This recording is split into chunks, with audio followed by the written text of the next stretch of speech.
ጋዜጠኛ ነበርሽ? አዎ ኢትዮጵያ ቴሌቪዥን ነበር የምሰራው። የኢትዮጵያ አርቲስቶች አልቀዋል፣ ያሳዝናሉ። እግዚአብሔር ካንቺ ከባሪሽ ባህሪ ነስቶ ሰው ሊሆን ይፈልጋል። አንቺ ፈቃደኛ ነሽ ወይ ብሎ መላኩን ሲልክባት አይ እኔ አልፈልግም ብትል እግዚአብሔር አስገድዶ ይጸነስ ነበር? እመኚኝ አሳይሻለሁኝ።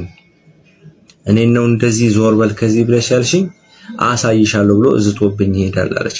ሰላምታዬ ይድረሳችሁ ውድ ቤተሰቦቼ፣ እንደምናላችሁ እንደምስከይሳ ደረሳችሁ። እንኳን ወደ ቻናሌ በሰላም መጣችሁ። ይህ ኃይለ ገብርኤል ዩቲዩብ ነው። ብዙዎቻችሁ እንደምታውቁት ብዙ ነገር እየተማማረን ብዙ ነገር እየተወያየን እዚህ ደርሰናል።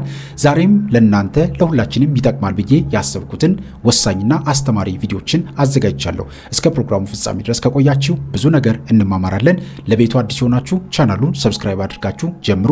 ቪዲዮውን ላይክ፣ ሼር እያደረጋችሁ ለወዳጅ ለጓደኛ ለቤተሰብ ማዳረሳችሁን እንዳትረሱ። ዳይ ወደ ቪዲዮ በቀጥታ እንሄዳለን። ጋዜጠኛ ነበርሽ? አዎ ኢትዮጵያ ቴሌቪዥን ነበር የምሰራው። አሁን እግዚአብሔር ይመስገን ለባለቤቴ ተው ግድ የለም እኔ አንድ ነገር ተደርጎብኛል አልኩት። አሁን ደውሎ እኮ አነጋገረው መንፈሱ። ምን አለው? ደህና ነው ያለው። ቻው አመት ነው አለ። ላይ 12 አመት 12 አመት ከልከሊዮስ የሚለው መጽሐፍ ስታነብስ ባለፈው አነበበች። አወቅኩት፣ ያስኩት ባለቤቷን ደወለችና ሰይጣኑን ያስኩት አለችው። የት አለ ባለቤቱ? የለም ዛሬ። የት ነው? እሱ ስራ ቦታ ነው ያለው። ደውልለት በል ተይዣለሁ በለው። እኔ ከልከሊዮስ ተይዣለሁ ብለው ቆያ ላውድ አድርገዋ። እሺ ቀስ በል አትመናጨርተህ። ታች ነው በሙሉ በቃ። አይዞ እሺ ሄሎ ምን እንድለው ነው? ምን ያለው? እኔ ከልከሊዮስ ነኝ ታይዣለሁ። ያስቸገርኩ በለው። ከልከሊዮስ ነኝ ታይዣለሁ። በሳይ ነው የሚለው። ሄሎ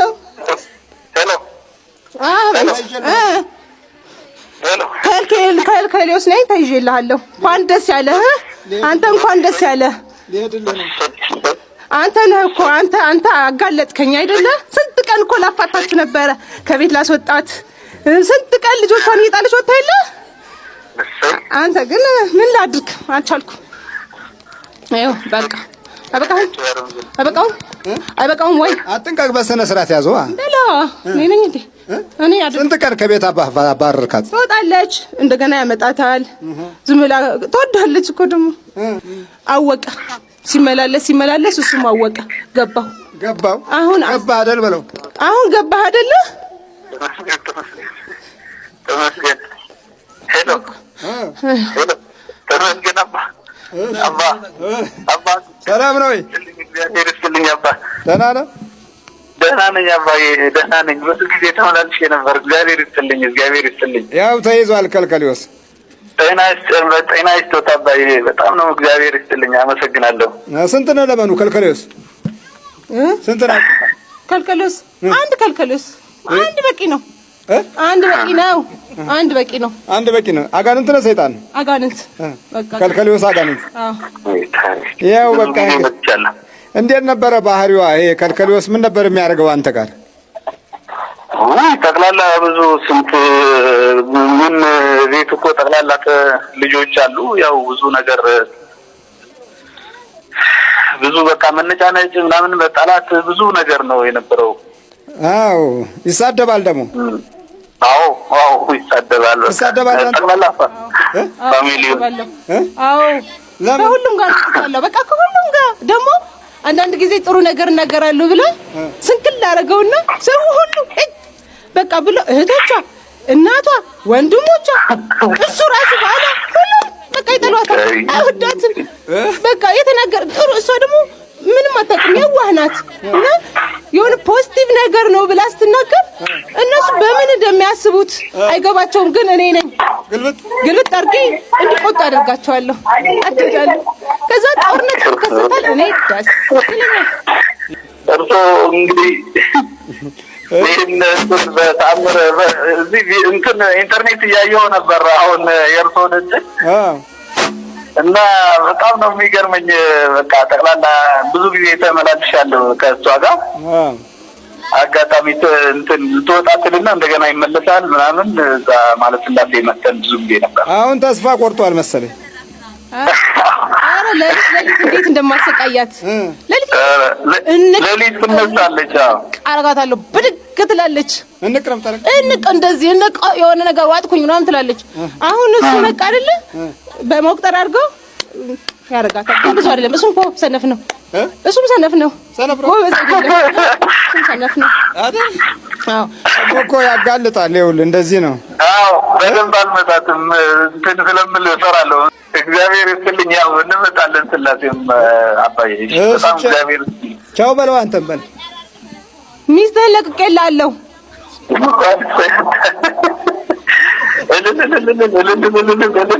እግዚአብሔር ይስጥልኝ አባ እድሜውን ያርዝምልኝ። በል ተዘጋጅ አፍላ ተዘጋጅ። ከጭንቅላቱ አውጣ። ምኗ ላይ ነው የገባው? ስገባ እዛ መቃብሩ ላይ እዚህ ላይ ግንባሩ ላይ የምታስብበት የምትማርበት ሁሉ ነገር የምታደርግበት። የኢትዮጵያ ቴሌቪዥን ስንት ጊዜ ሰርታለች? 4 አመት ትግርኛ ፕሮግራም ነበር የምትሰራው። ጎበዝ ነበረች። ጎበዝ ደግሞ ሰው ሁሉ በዛ በሰራችሁ ድራማ ብታይ ሲጠሯት ሲፈልጓት እንዲህ አድርጊ። አሁን አንድ ነገር ድራማ እንኳን መስራት ብትፈልግ ቲያትር መስራት ብትፈልግ የለም አትሰራት። ዝግት ምንም ነገር አይፈልጉ። የምትችል አይመስላቸው። የምትችልም አይመስላቸው። አሁን 4 አመት በዜና ማሰራጫ ውስጥ የነበረች ታዲያ እኔ ምን አገባኝ ትስራ። እኔ ምን አገባኝ። ለሀገሪቱ አሰራም አንተ አብረን አንተም ለሀገሪቱ አሰራም ለማ ለኢትዮጵያ። ኧረ እኔ ምን አገባኝ ደግሞ ለኢትዮጵያ ልስራ ላስብ እንዴ? ኧረ እኔ ምን አገባኝ። ካሰባችሁ እናንተ አስቡ። እኔ አላስብም። ለምን እንዴ? እኔ ምን አገባኝ። እኔ እኮ የጥፋት ነኝ። እኔ የልማት ነኝ ወይ እኔ ነኝ እንዴ? ታውቃለህ አይደል? አንተ አገር አይደለችም ወይ አንተ? ቢያንስ ይኸው እየኖርክባት አይደል? መኖርና አገር መሆን ይለያያል። የኔ አገር አይደለችም።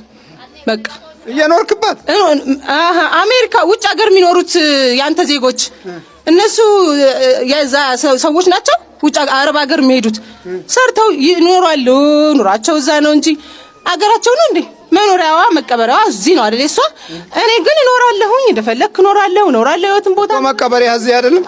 እኔ አይደለሁም፣ ሌላ ነው ቦታዬ። ታዲያ መቃብር ኢትዮጵያ መቃብር ላይ ምን ታደርጋለህ? ከሙታን ጋር በቃ እነሱማ ሞተዋል። ታዲያ ምን ችግር አለው? እላያቸው ላይ አለሁ። ምን ታደርጋለህ እዛ? በቃ እኔ ጠባቂ፣ የሙት ጠባቂ ነው። ታዲያ እሷ አልሞተችም እኮ ተደፍታ ማን አልቅሻላት ታዲያ? እዛ የውሸት ለቅሶ እንደሆነ እያወቅህ ለምን ገባህበት? ቦታ ነው 6 ሰዓት ቀን ላይ ፀሐይ ላይ ምን ሰራ ነበር እዛ? ምን እሷ ምን አስመጣት? ድራማው በራሱ ለህይወቷ ሌላ ተጨማሪ ጉዳት ሆነ እና ድራማ ልትሰራ ሄዳ የውሸት ለቅሶ ብታለቅስ አንተ ምን አስገባህ እኮ ነው። በቃ ገባሁና የተማረችውም ስራዋንም ሁሉም ነገር አጣች። በቃ ሁሉም ነገር አጣች እኮ። ሁሉም ነገር አጣች። ምንም አሁን ሁሉ ጊዜ የሚጠየቅ ነገር አለ። እመቤታችን እዚህ ላይ እምቢ ብትል ኖሮ እግዚአብሔር ከአንቺ ከባህሪ ነስቶ ሰው ሊሆን ይፈልጋል፣ አንቺ ፈቃደኛ ነሽ ወይ ብሎ መልአኩን ሲልክባት አይ እኔ አልፈልግም ብትል እግዚአብሔር አስገድዶ ይጸነስ ነበር? መቼም ስላልሆነ ማወቅ አንችልም። ያልሆነ ነገር ውስጥ መግባት ግምት ነው። ግን እግዚአብሔር ግን አስገድዶ አያደርገውም። ነፃነታችንን ይጠብቃል። ስለዚህ እንደውም ብዙ ሊቃውንት እንዳብራሩት እመቤታችን ይኩነኒ ባትል ኖሮ ድነታችን እንግዲህ እንዴት እንደሚሆን አናውቀውም። አልዓዛርን ከመቃብር ሊያስነሳ ባለ ጊዜ መቃብሩን ክፈቱት ሲል እህቱ ማርታ ጌታ ሆይ ከሞት 4 ቀን ሆኖታልና ይሸታል ብላ ነበር። በዚህ ጊዜ ጌታችን ምን አላት? ብታምኚ የእግዚአብሔርን ሥራ እንድታይ አልነገርኩሽምን አላት።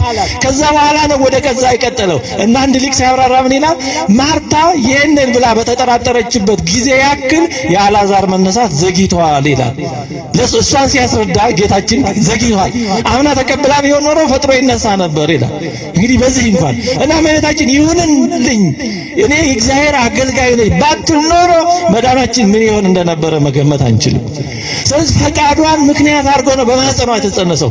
ለድህነታችን ትልቁን ሚና የተጫወተችው እዚህ ላይ የሰው ልጅ ሕይወት የተቀየረው በዚህ የእመቤታችን ንግግር። አሁን ብዙ ንግግሮች ይደነቃሉ እንትን የቀየረው ምናምን አጀብ። የሰውን ሕይወት የቀየረ ንግግር የእመቤታችን ንግግር ነው።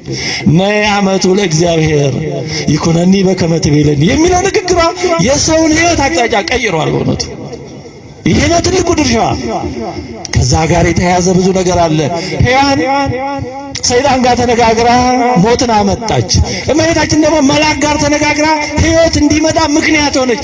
ሔዋን ምክንያተ ሞት ናት ብሎ የሚቀበል ሰው የሚሰብክ ሰው በሔዋን አለመታዘዝ ሞት መጣ ብሎ የሚያምን ሰው በእመቤታችን መታዘዝ ሕይወት መጣ ብሎ ለማመን ለመስበክ ምንድነው የሚከብደው ነው? ምንድነው? ሐሜቱን ብቻ መቀበል፣ ክፉን ብቻ መቀበል ምንድነው?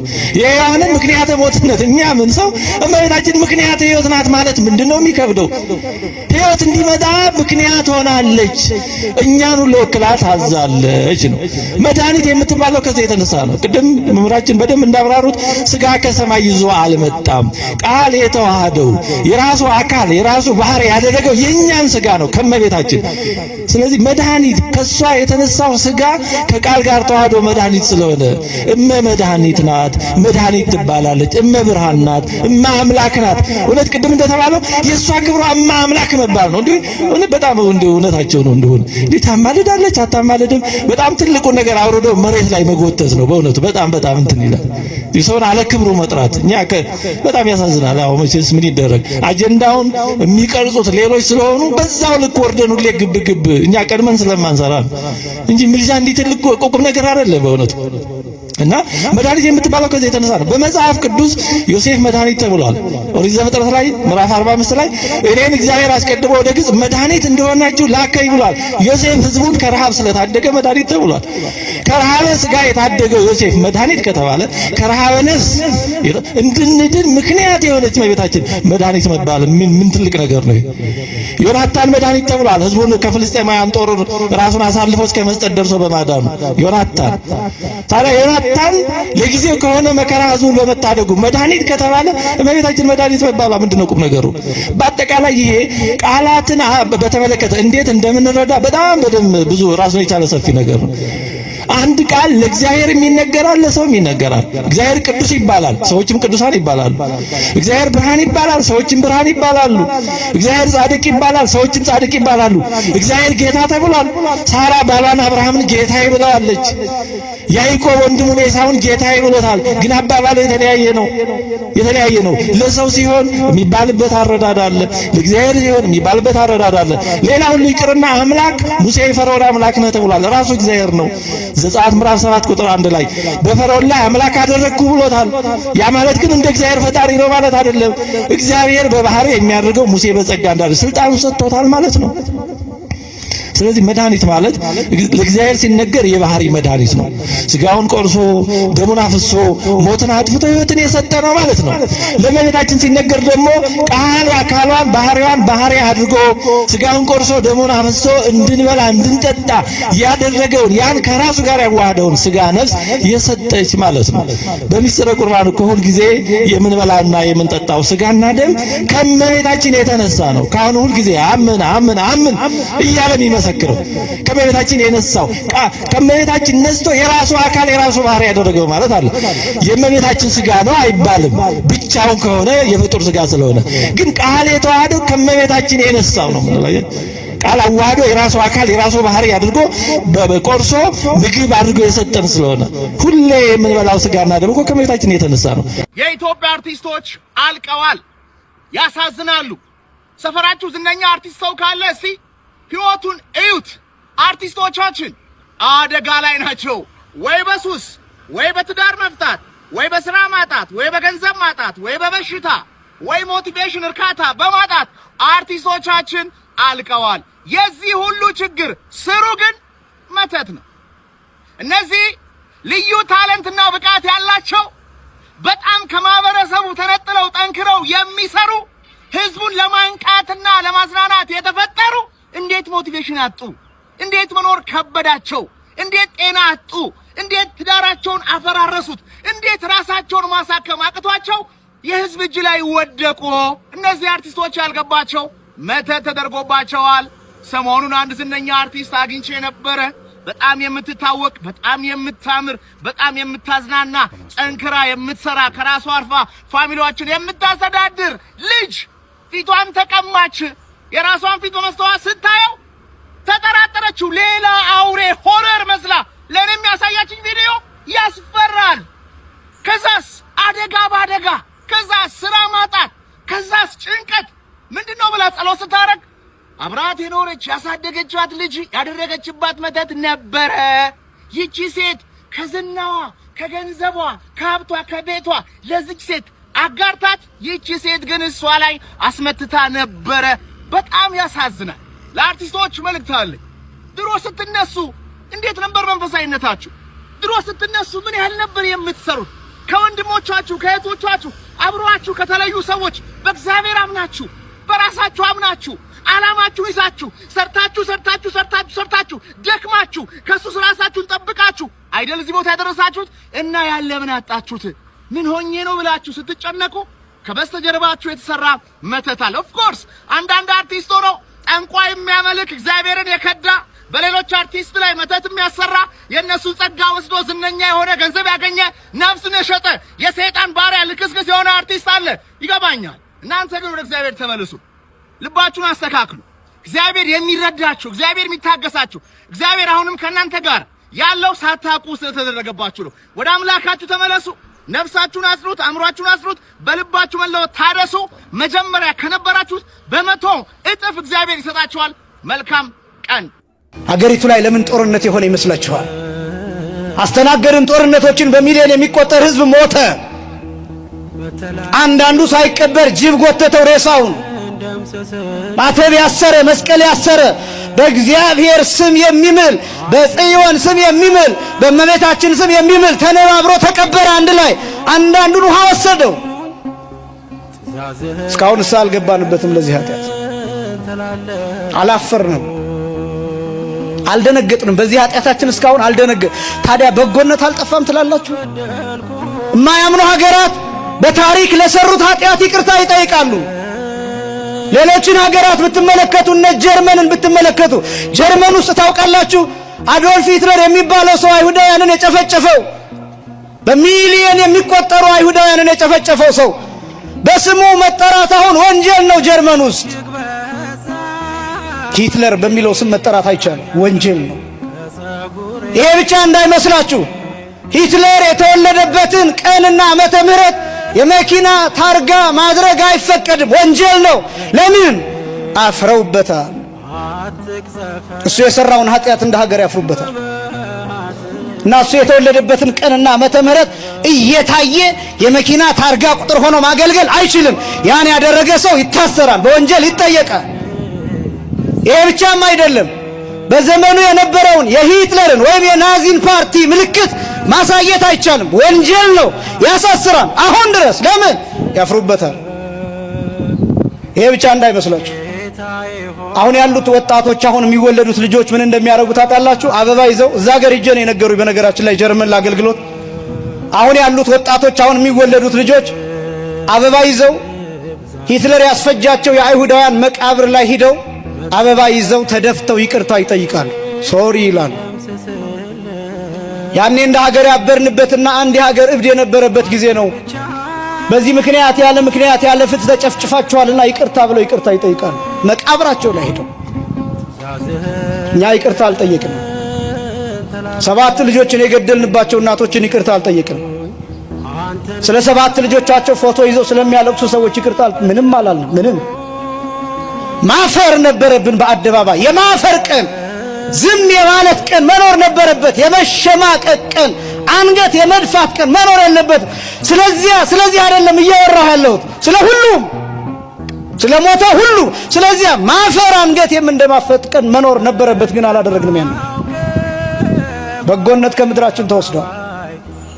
እምነት ብቻውን አያድንም። እምነት ብቻውን አያድንም። ሃይማኖት ብቻውን አያድንም። ማተብ ብቻውን አያድንም። መስቀል ብቻውን አያድንም። መመካት ብቻውን አያድንም።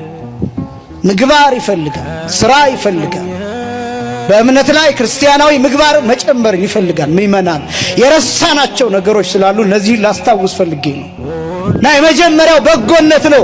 ይሄን በጎነት መመለስ ያስፈልጋል። አባቶቻችን ደጎች ናቸው።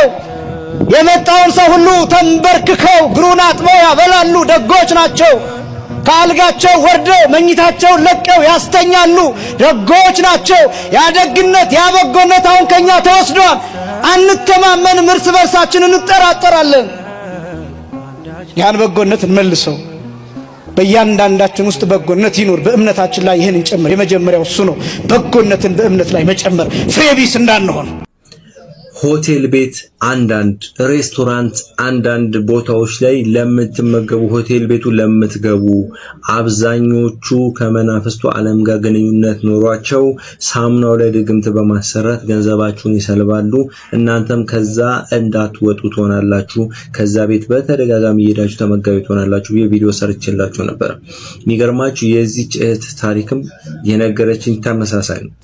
እንግዲህ ወደ 4 ቦታ ሆቴሎች አሏት፣ ሬስቶራንትም ሆቴልም አላትና ከዛ በኋላ አንድ የጠመጠመ ሰው ይመጣል አለች።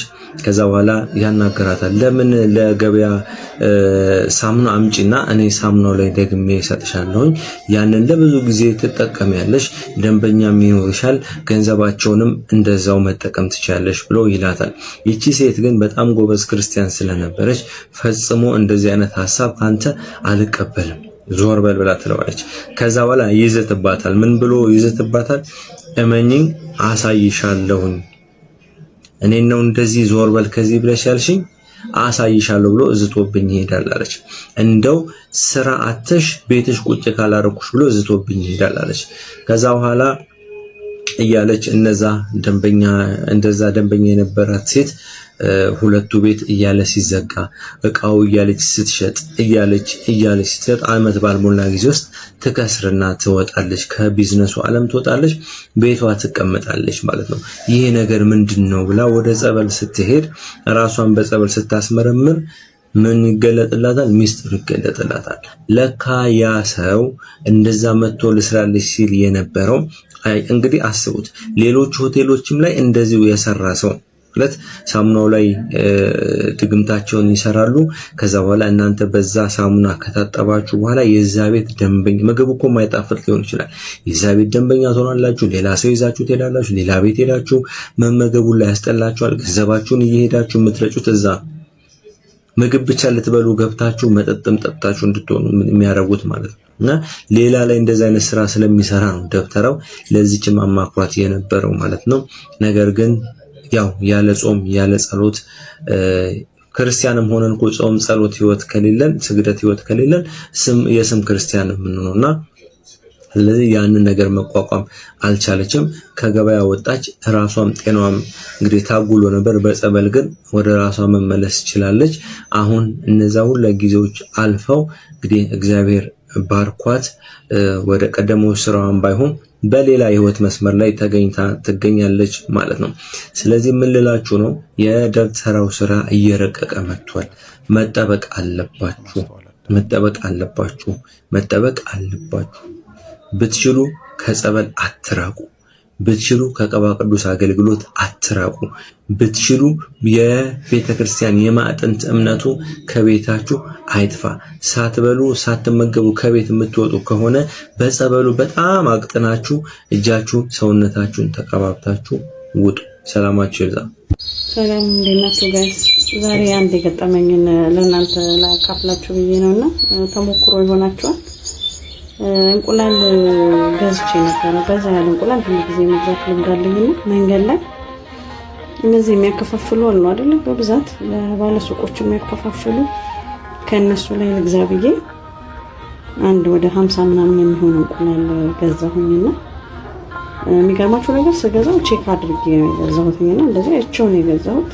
ከዛ ቤት መጥቼ እንቁላሎቹን እስቲ ቆይ ብዬ ማታ ላይ ለልጆቹ ለራት ቀቅለን ለመሞከር ብለን ቀቅየው ነበርና ከቀቀልኩት በኋላ በጣም ለየት ያለ ነገር ነው የሚመጣውና እና የሚገርማችሁ ነገር እንዳለ ዘሁሉ ወደ 20 ምናምን እንቁላል እንደዚህ ነው የሚሆነው። ይሁንማ ይኸውላችሁ እንደዚህ አይነት እንቁላል ነው ይኸውላችሁ ያያችሁት እንደዚህ አይነት እንቁላል ይሄ እንቁላል ይሁን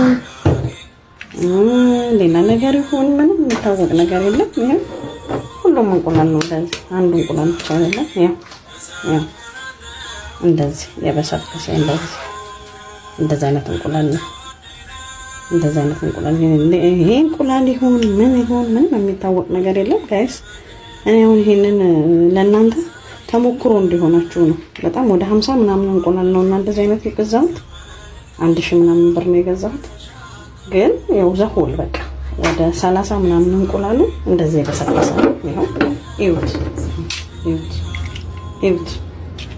ይሁት ጋይስ ጌታ ምስክሬ ነው መብርሃንን ነው የምላችሁ ይሄ እንቁላል ይሁን ምን ይሁን ምን ደግሞ በጣም ኤክስትራ ሽታ አለው ያው እንደዚህ አይነት ነገር አለውና ሽታ አለው በጣም ነው የሚሸተው ፕሊስ በቃ ተጠንቀቁ አዳራችሁን ይሄ ነገር ያው ሰው ነው የሚበላው ዝም ብሎ ነገር አይደለም ዝም ብሎ የሚታለፍ ነገር አይደለም ሰው የሚበላው ነው በዚህ ላይ ህፃናት የሚበሉት ነገር ነውና ጥንቃቄ ወሰዱ በቃ እንቁላል ላይ በጣም ትልቅ ነገር እየተሰራ ነው ያለው እኔ እንደውም አሁን የወሰንኩት ለራሴ እንቁላል የሚባል ለልጆቼ ላልገዛ ነው የወሰንኩትና በጣም ጥንቃቄ አድርጉ ቴክ ኬር ወሰዱ ለማለት ነው ይሄንን ቲክቶክ የሰራውላችሁ ለሁሉም ሰው እንዲደርስ ይሄ ነገር ሼር አድርጉት ኮፒ አድርጉ ኮሜንት አድርጉ ለብዙ ሰው በቃ ለብዙ ወላጆች ለብዙ ቤተሰብ እንዲደርስ ብዙ ሰው እንዲያዩ አድርጉ ጌታ መብርሃንን ነው የምላችሁ እኔ በጣም ነው የተበሳጨሁት ብሩ አይደለም አሁን ይሄ ሰው ብዙ ሰው ይሄንን እንቁላል ኑሮት አይደለም ለልጆቹ የሚገዛውና አጥቶ ብዙ ነገር ሆኖ ነው የሚገዛው በዚህ ላይ ደግሞ እንደዚህ አይነት ነገር አሁን ይሄ የጤና ጉዳይ ነው ብሩ አይደለም ጤና ጉዳይ ነውና ቴክ ኬር እና ጥንቃቄ አድርጉ እንቁላል ስትገዙ የምትገዙትን እንቁላል እንደገና ደግሞ ከለር ሁሉ እየተቀባ ነው እንቁላል ከቨር ሁሉ እንደዚህ ላይ ቀለም እየተቀቡ ነውና አሁን እንቁላል በጣም ውድ ስለሆነ ህብረተሰቡ በጣም ከፍተኛ ጥንቃቄ ሊያደርግ ይገባል በጣም ትልቅ ጥንቃቄ መድኃኒዓለም ነው የምላችሁና ለብዙ ሰው እንዲደርስ ይሄንን ነገር ለብዙ ሰው እንዲደርስ በድንግል ማርያም ልጅቻ በቃ ሼር አድርጉ ለህዝቡ እንዲደርስ ሼር አድርጉት ያው ዘሆል ነው ይሄ ሁሉም እንቁላል ነው እንደዚህ ሰርቷሉላ በቃ ይሄ ነገር በጣም ደግሞ ኤክስትራ ሽታ አለው እና ለብዙ ሰው ይሄ ነገር እንዲደርስ ሼር አድርጉ ኮፒ አድርጉ ሊንክ አድርጉ ኮሜንት አድርጉ በቃ ለብዙ ሰው እንዲደርስ በቃ ጥንቃቄ እንዲያደርግና እንድትጠነቀቁ ነው ማለት ነው አመሰግናለሁ አደራ እንቁላል ስትገዙ እንደው ዘሆል ባትገዙ ነው ግን ስትገዙ ጥንቃቄ አድርጉ ነው ማለት ነው እዚያ ሲኖሩ በታላቅ ሁኔታ ውርደት ተከናንቧል በራሱ ኡስታዝ ስለ ንጉስ ነጃሺ የሚባል ታሪክ እንዲህ ሲል ተናግሮ ነው መጀመሪያ የሰለመው ንጉስ ማለት ነጃሺ ኢትዮጵያን ጸሐፍቶች ግማሹ አምነው ግማሹ ቢያስተባብልም ዓለም ላይ ያሉ ዕውቅ ጸሐፍት ይህን ታሪክ ያረጋግጣሉ መልካም እንግዲህ ኡስታዝ ያሲን ኑሩ ሲናገር እንደሰማችሁት የነጃሺ ታሪክ በኢትዮጵያኖች በአንዳንዶቹ ይታመናል በአንዳንዶቹ ነው እንትን የማይባለው እንጂ እንደሰለመ ምናምን ብሎ ተናግሯል በውጮቹ ደግሞ which means ነን ሙስሊም በሆኑ በውጮቹ የታሪክ ምሁራን ነጃሺ ሰልሟል ተብሎ እንደሚታመን ተናገረ የታሪክ ምሁር ነኝ የሚለው የራሱ ኡስታዝ እንደዚህ ይላል አድምጡት ነጃሺ ሰልሟል የሚለውን ግን መቀበል አይፈልጉም የትኛውም ነን ሙስሊም ኦተር ይሄን አይቀበልም ከዚህ ታሪክ ምን ተረዳላችሁ ሁለት ኡስታዞች በአንድ ሰው ላይ የተለያየ ታሪክ እየተናገሩ ነው ኡስታዝ ያሲን ኑሩ የታሪክ ምሁራን ነጃሺ የሚባል የመጀመሪያ የሰለመ ንጉስ ብለዋል ይላል የታሪክ ምሁሩ ያኛው ደግሞ ምን ይላል ማንንም ከሙስሊም ውጪ ነጃሺ ሰልሟል ብሎ የሚል የለም እኛ ሙስሊሞች ብቻ ነን ነጃሺ ሰልሟል ምንለው ይላል በእርግጥ ወደ ኢትዮጵያ የመጡ ስደተኞች እንኳን ሰው ሊያሰልሙ ራሳቸው ወደ ክርስትና ሲመጡ እንደነበርና ወደ ክርስትና ከመጣው ለምሳሌ እንደዚህ ሲላቸው ነበር ይኸው እንደምትመለከቱት the life of prophet ሙሐመድ በሚለው የኢብን ኢስሐቅ መጽሐፍ ላይ ፔጅ 99 ላይ እኛ እንደምናየው እናንተ አታዩም አይናችሁ እንደ ጡጥላ ነው። ልታዩት ሞክራላችሁ፣ ግን አትችሉም። ታውራችኋል። እውነትን ከሐሰት እንዴት አትለዩም? ሙሐመድ ሐሰተኛ ነው፣ ክርስቶስ እውነተኛ አምላክ እንደሆነ አምኖ የተቀበለው ይኸው ሲያሾፍባቸው እንደነበረ ሙሐመድ ዘመድ የነበረው ወደ ክርስትና እንደመጣ ማለትም ተሰዶ ወደ ኢትዮጵያ መጣ፣ ክርስትና እውነት እንደሆነ ተረዳ ማለት ነው። ስለዚህ ወደ ክርስትና ነው እንጂ የመጡት ከክርስትና ጭራሽ ወደ እስልምና ሄደ የለም። በተጨማሪ ያሲን ኑሩ እንዲህ ሲሉ ዋሽቷል። ሁለት ሪዋያ አለ። አንደኛው መዲና ውስጥ የነበረው ታዋቂው የይሁዶቹ ምሁር አብደላህ ብን ሰላም፣ ሁለተኛው ይሄ አይሁዳዊ ምሁር የሚባለው ኢብን ሰላማ እስልምናን ለቆ እንደወጣ ወይንም ደግሞ በሐሰት ነው ወደ እስልምና የመጣው ይለናል። አህመዲን ጀበል ደግሞ ያሲን ኑሩ ይሄ ምርጥ ምሁር አይሁዳዊ ያለው እስልምናን ከተቀበሉ እንዲሁም ደግሞ እንደ ነጃሺ የተመሰከረለት ነው አለ። አህመዲን ጀበል ደግሞ እስልምናን ያፈረሰው ይሄ ሰው ነው ይለናል። ይሄ አድምጡት። አለፈ ዑስማን ኢብኑ አፋን ጋር ሲመጣ አንዳንድ ኺላፎች መምጣት ጀመሩ።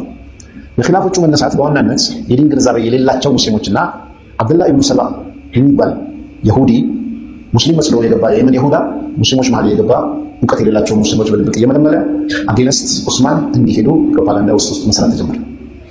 ሶስቱም እንግዲህ እንደሰማችኋቸው ነው። ማንኛው ኡስታዝ ነው ትክክል? ሙስሊሞች ወይ ኡስታዞቻችሁ ምን ያህል ቀጣፊ እንደሆኑ ተመለከታችኋል። እርስ በርሳቸው እንደሚጋጩት አንድ ወጥ እውነት ስለሌላቸው በሐሰት ታሪክ እየፈጠሩ ስለሆነ ነው። ነጃሽ የሚባል ንጉስ የሰለመ በኢትዮጵያ ታሪክ ውስጥ የለም። ኡስታዝ ያሲን ኑሩ የሚሞገት ከሆነ በርካታ መጻሕፍቶች አሉ ብሎ የሚያምን ከሆነ የውይይት ጥሪ አቀርብለታለሁ። ያኛው የታሪክ ምሁሩ ነኝ የሚለው በነጃሺ ጉዳይ ላይ ሰለሞን አልሰለመም ብሎ እንደማይወያይ ተናግሯልና አድርሱላቸው። በመጨረሻም እንግዲህ ውድ ቤተሰቦቼ በዛሬው ቆይታችን በዛሬው ትምህርቶቻችን እነዚህንና መሰል ጉዳዮችን ለመዳሰስ ለማየት ሞክረናል። በቀጣይም በሌሎች ርዕሰ ጉዳዮች በሚያነቁ በሚያበረታቱ መንፈሳዊነታችንን ከፍ በሚያደርጉ ትምህርቶች ቪዲዮዎች እስከምንገናኝ ድረስ የቅዱሳን አምላክ ከሁላችን ጋር ይሁን። ውድ ቤተሰቦቼ ለወዳጅ ለጓደኛ ለቤተሰብ ሼር ማድረጋችሁን እንዳትረሱ። ይህንን ቻናል በምትችሉበት መንገድ ሁሉ ማገዛችሁን እንዳትረሱ። ላይክ አድርጉ፣ ሼር አድርጉ። ኮሜንት ላይ ደስ ያላችሁን ሰዎችን የሚያበረታ የሚያነቃ ኮሜንት መጻፋችሁን እንዳትረሱ። እግዚአብሔር አምላካችን ከሁላችን ጋር ይሁን። ይቆየን። አሜን።